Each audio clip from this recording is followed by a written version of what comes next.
안녕하세요. 김윤주 TV의 하루 10분 독서입니다.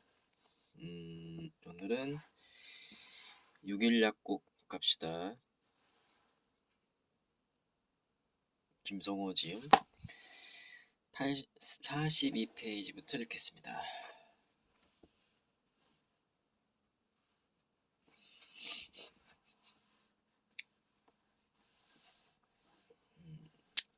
지를 따라 오이소. 당시에는 약국에 들어와 길을 묻는 사람들이 적지 않았다. 지금이야 인터넷이나 내비게이션을 이용하면 대한민국에서 못 찾을 곳이 없지만 그때는 주소가 적힌 쪽지 한 장이 전부였다. 가정용 전화기도 없는 집이 많을 때라 낯선 곳에서 길을 찾기란 쉽지 않았다. 손님들의 이름을 외우다 보면 자연스럽게 동네 대소사에도 관심이 많아진다. 그러다 보니 나는 눈을 감고도 원하는 곳을 찾을 수 있을 만큼 동네 시리에 밝았다.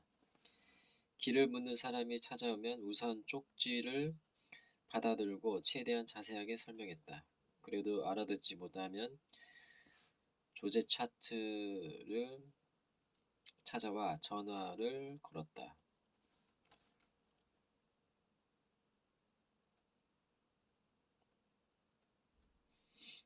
시골에서 오신 할아버지가 약국에 계시니 모셔가라고 말이다.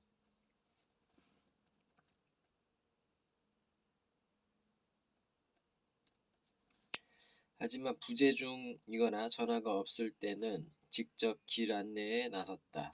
특별히 손님이 있어 상담 중이 아니라면 지체 없이 자리에서 일어나 약사 가운을 벗었다. 청성 아파트요? 지 따라 오이소. 그냥 길만 가르쳐 주시면 될 낀데. 골목이 복잡해서 찾기 힘들다 안 합니까? 괜찮습니다. 따라오이소. 사람들은 생각지 못한 안내에 부담스러워 하면서도 낯선 곳에서 친절한 사람을 만났다는 안도감에 금세 마음을 열었다. 아무리 먼 곳이라도 거리는 개의치 않았다. 비나 눈이 올 때도 마찬가지였다. 우리는 목적지로 가는 동안 아이 성적이나 결혼 등 가정의 대소사를 이야기하며 함께 걱정하고 함께 웃었다. 때로는 그들에게 마산 밖의 도시 소식을 들으며 걷다 보면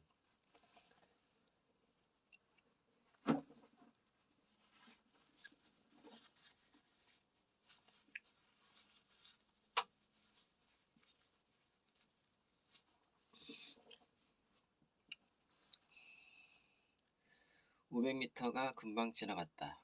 그렇게 목적지에 도착한 사람들은 연신 고맙다는 인사를 했다. 하지만 실은 내가 더 감사했다.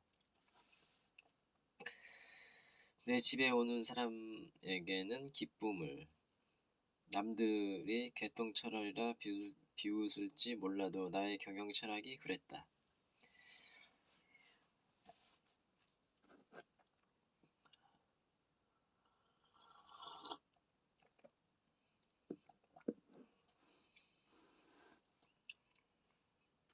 약을 사러 온 손님은 아니지만 그 많은 가게 중 나를 찾아온 소중한 사람들이다. 정성을 다하지 않을 수 없었다. 가정용 전화는 물론 공중전화도 많지 않은 시절이었다. 전화를 사용하기 위해 약국을 찾는 사람들도 심심찮게 있었다. 사람들이 전화를 사용하는데 불편함이 없도록 조제실의 전화선을 바깥쪽으로 빼놓았다. 동네 사람이든 지나가는 사람이든 전화 좀 사용하겠다고 들어오면 언제든지 전화를 내주었다. 보이지 않는 친절과 정성도 내놓는데 그깟 전화쯤이야 얼마든지 내줄 수 있었다. 그런데 가끔은 조심스럽게 약국 문을 열고 들어와서는 한참을 머뭇거리는 사람들이 있었다. 미안한 마음에 전화기를 사용하겠다는 말을 꺼내기가 조심스러웠던 모양이다. 그럴 때면 내가 먼저 전화기를 앞에 내주었다. 개중에는 손님과 상남 중에도 옆에서 고래고래 소리를 지르며 싸우는 사람, 다짜고짜 전화를 달라는 사람, 전화기가 부서져라 거칠게 내려놓는 사람도 있었다. 하지만 나는 개의치 않았다. 전화를 사용하는 모양은 각양각색이지만 대부분 사람들은 고마워하며 50원이나 100원을 사용료로 내놓곤 했다.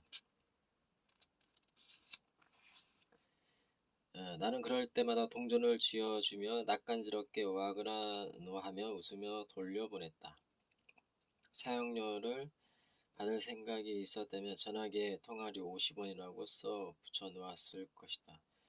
그런데 예상치 못한 일이 벌어졌다. 약사님요, 저 며칠 전에 아버님이 왔었는데 약사님이 만사 제쳐두고 우리 집까지 모셔다 줬다 하대요.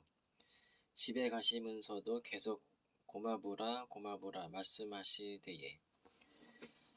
감사 인사도 하고 약도 좀 지을랐고 겸사겸사 왔심더. 내게 길을 안내받은 사람들은 그렇게 고마움을 갚고 있었다. 뿐만 아니라 무료로 전화를 사용한 사람들도 얼마움 약을 사기 위해 다시 찾곤 했다. 이렇게 인연을 맺은 사람들은 그 가정 전체가 단골이 되곤 했다.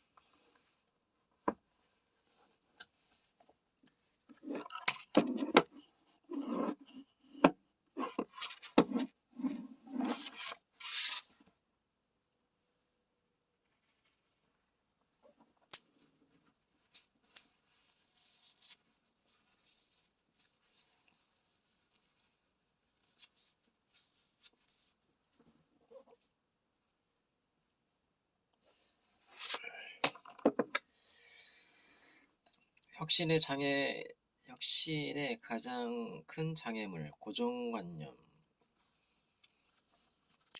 나는 어릴 때부터 호기심이 많은 편이었다. 천성인지 몰라도 지금까지도 주변의 일들에 관심을 기울이며 나 자신에게 왜 그럴까라는 질문을 던지곤 한다. 사업 때문에 한창 비행기를 이용할 때였다. 공항을 자주 들락거리다 보니 예전에 미처 알지 못했던 것들이 눈에 띄기 시작했다. 그 중에서도 나의 호기심을 자극한 것은 비행기의 이착륙 방향이었다.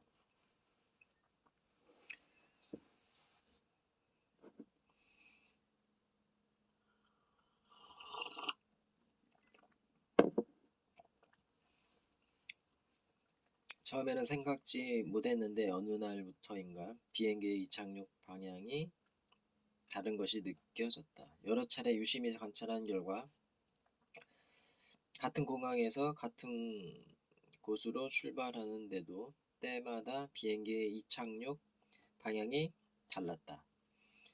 이륙을 기다리며 비행기 좌석에 앉아 곰곰이 생각해보니 풍향과 관계가 있을 것 같았다.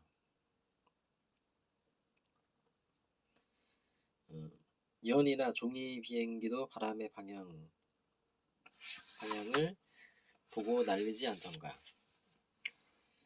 비행기의 큰 덩치가 정지하기 위해서는 바람이 불어오는 쪽, 즉 맞바람 방향으로 착륙해야 안전할 것 같았다. 그리고 얼마 후 우연히 비행기의 이착륙 방향이 풍향과 깊은 연관이 있다는 사실을 알게 되었다. 내가 추측했던 것과 같은 원리였다.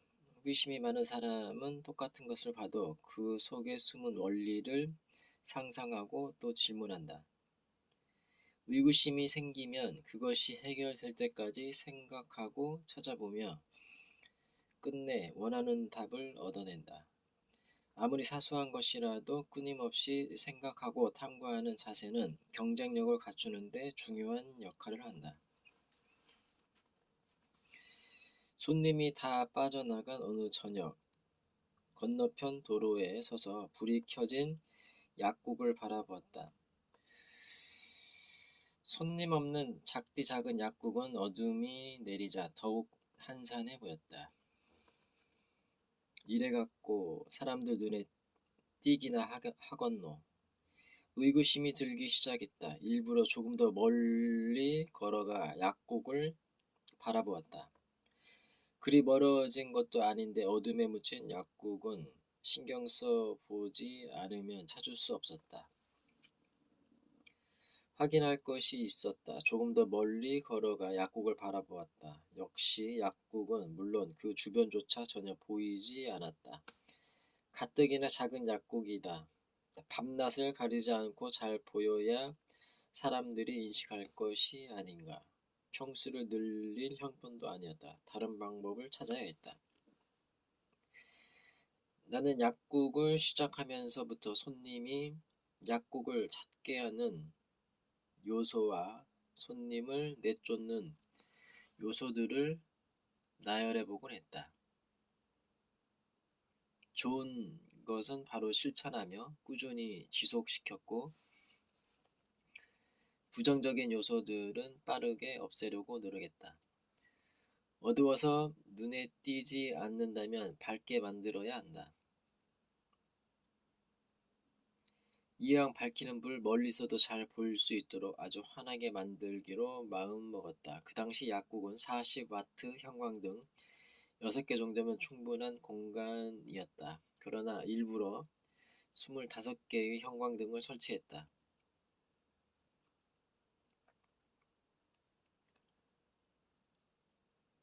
약사님요, 이 콧구멍만한 약국에 뭐 볼 거 있다고 이리 많은 전구를 설치하시는겨? 여기 25개가 다 들어갈 수나 있을까 모르겠습니다. 전기세 억수로 나올 텐데 예. 형광등을 설치하는 기사는 도저히 이해를 못하겠다며 고개를 저었다. 그의 말이 아주 틀린 것도 아니었다. 25개의 형광등이 그 좁은 천장에 간신히 들어섰기 때문이다. 하지만 나는 잘 설치해 달라며 웃었다. 그날 저녁에 바라본 약국은 눈이 부셨다. 특히 밖에서 보는 약국이 어제와 달랐다. 조금만 멀어져도 보이지 않던 약국이 대낮같이 환한 빛으로 멀리서도 반짝였다. 공간이 작다 보니 마치 별처럼 반짝였다. 지나가는 사람들의 시선이 저절로 약국으로 돌아왔다. 이웃 가게들과의 확실한 차별성이 생긴 것이다. 손님들의 반응도 폭발적이었다. 와, 죽이네. 약국 덕분에 동네가 환해졌다 아닙니까? 약사님요. 약사님, 약국이 이리 환하니 왠지 시원하게 낫게 해줄 것 같습니다. 한 달 후 형광등 설치 기사의 걱정대로 지난달보다 무려 20만 원의 전기요금이 추가됐다. 하지만 조금 더 아깝다는 생각은 들지 않았다. 밤이 깊을수록 약국은 더욱 눈에 띄었고 손님들도 만족했기 때문이다. 구석구석 빼곡하게 정돈된 약을 찾아내기도 훨씬 쉬워졌다. 그리고 얼마 지나지 않아 월 매출이 100만 원 정도 증가했다.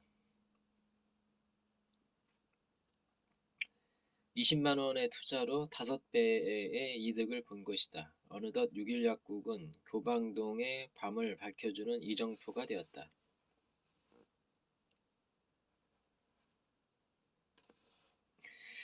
네, 오늘은 여기까지 읽겠습니다. 감사합니다. 김용재 TV였습니다. 구독과 좋아요, 댓글까지 부탁드릴게요.